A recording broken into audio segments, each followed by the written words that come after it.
الحمدللہ والصلاة والسلام علی رسولہ الکریم اما بعد فاعوذ باللہ من الشیطان الرجیم بسم اللہ الرحمن الرحیم۔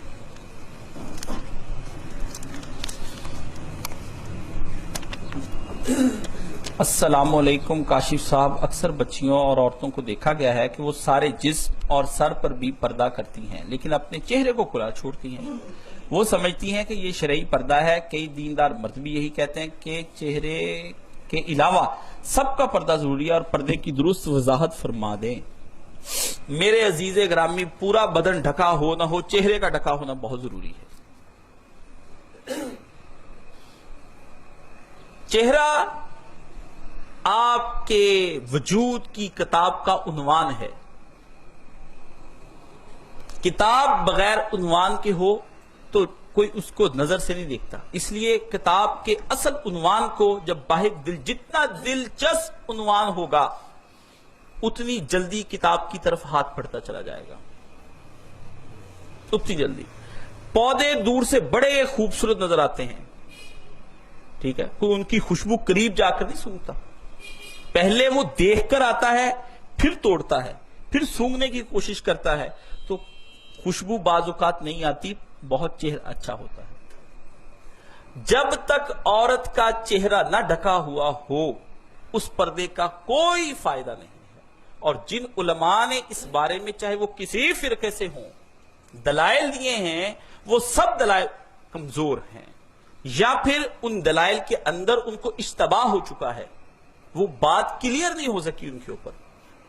تو ایک چھوٹی سی مثال ہے، سیدہ عائشہ صدیقہ رضی اللہ تعالیٰ عنہ فرماتی ہیں کہ حج میں ہم نے معیت اختیار کی سرکار دو عالم صلی اللہ علیہ وآلہ وسلم کی، یہ آخری حج ہے، آخری حج۔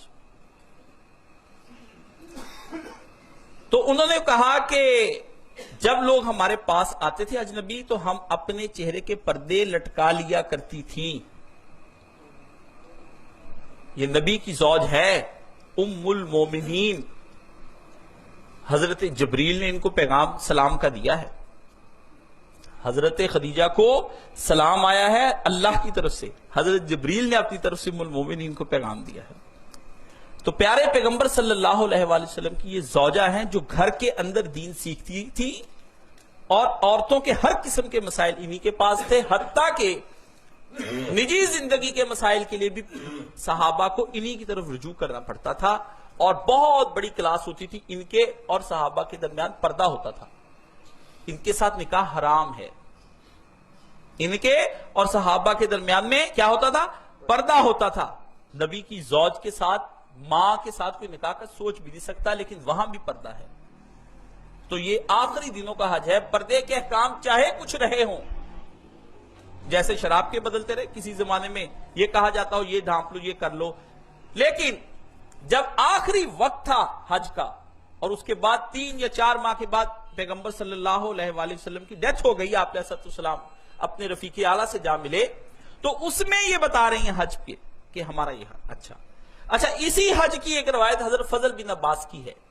یہ لوگ پوچھتے ہیں کہ فضل بن عباس کہتے ہیں میں رسول پاک کے پیچھے بیٹھا تھا، تو آپ اونٹنی پر آپ علیہ السلام بھی بیٹھے تھے، تو میں ایک عورت کو گھورنے لگا، نوجوانوں کی نگاہیں بہک جاتی، تو حضور نے مجھے 2 دفعہ روکا، پھر تیسری دفعہ آپ نے دیکھا تو پھر حضور نے میرا منہ پکڑ کے موڑ دیا کہ کیا کر رہے ہو؟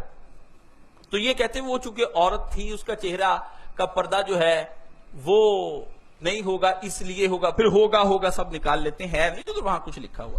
ہم نے کہا یہ کب لازم ہے کہ مرد جو ہوتا ہے وہ عورت کے چہرے کو ہی گھورتا ہے؟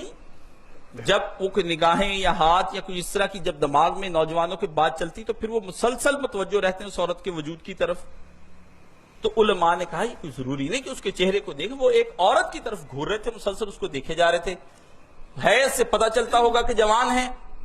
تو یہ ساری چیزیں جو ہیں پیارے پیغمبر صلی اللہ علیہ وسلم نے وہاں پر یہ بتائی، اس سے تو زیادہ پتہ چلا ہے کہ عورت کی طرف نگاہ نہیں اٹھانی چاہیے، آپ تو دیکھتے ہی اسی کی طرف ہیں۔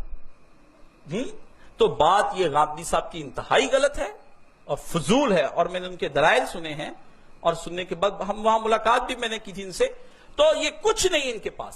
کہتے عورت بیٹھے دیکھتا رہے، کب تک دیکھتا رہے؟ جب تک ذہن کے اندر الٹے سیدھے خیالات نہ آئے۔ تو اس کا تھرمامیٹر کس کے پاس ہے کہ اس کے ذہن میں اچھے خیال چل رہے ہیں کہ الٹے چل رہے ہیں؟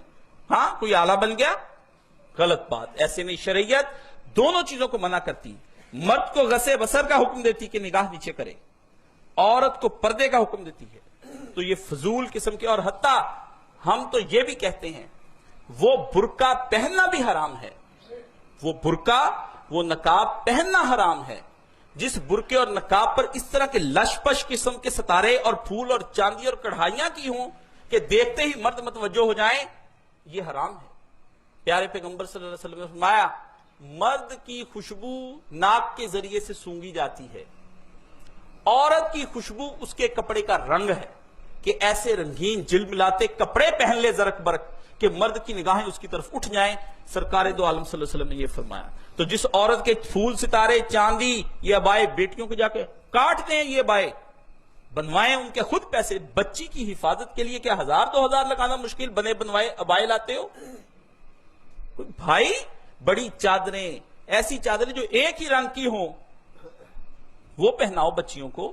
اچھے اوپر اور کلر کا سکارف بڑا ماڈریٹ، یہ زگ زیگ بنے ہوئے، یہ چھپے ہوئے حجاب، یہ حجاب ہے، یہ برقعے، غلط بات. دین کی نہ کریں یہ، اور نہیں تو اور طریقے سے. بات تھی کہ مرد اور عورت کی توجہ نہ ہو. حتیٰ آپ دیکھیں شریعت اسلامیہ میں یہ برقعے بھی میں آپ کو بتاتا ہوں، نقاب والا برقعہ کہ جس میں یہ آنکھ دیکھے دوسری آنکھ کو، اصل میں لڑتی ہی آنکھ ہے تو ہوتا ہی آنکھ کے ذریعے سے کام خراب ہے. چہرہ تو بات کی بات ہے، تو آنکھ کے ذریعے سے گناہ آتا ہے نا. پیارے پیغمبر نے آنکھ اور کان کے ذریعے سے گناہ اندر آتا ہے دل کے اندر.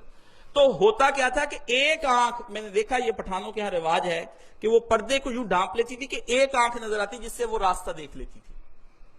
تو جھکی ہوئی آنکھ ہو. مرد کو بھی آنکھیں جھکانے کا حکم ہے. سید مودودی سے کسی نے کہا کہ پہلی نظر معاف، تو اگر پہلی نظر میں دیکھتا رہے پھر، وہ بھی سید مودودی رحمت اللہ علیہ تھے نا. پی ایم سی میں یہ میڈیکل کالج کی لڑکی اس طرح کی بات پوچھی تو آپ نے فرمایا بھائی پہلی نظر معاف ہے، پہلی ٹک ٹکی معاف نہیں ہے، پہلی نظر معاف ہے. تو یہ میری آپ سے گزارش ہے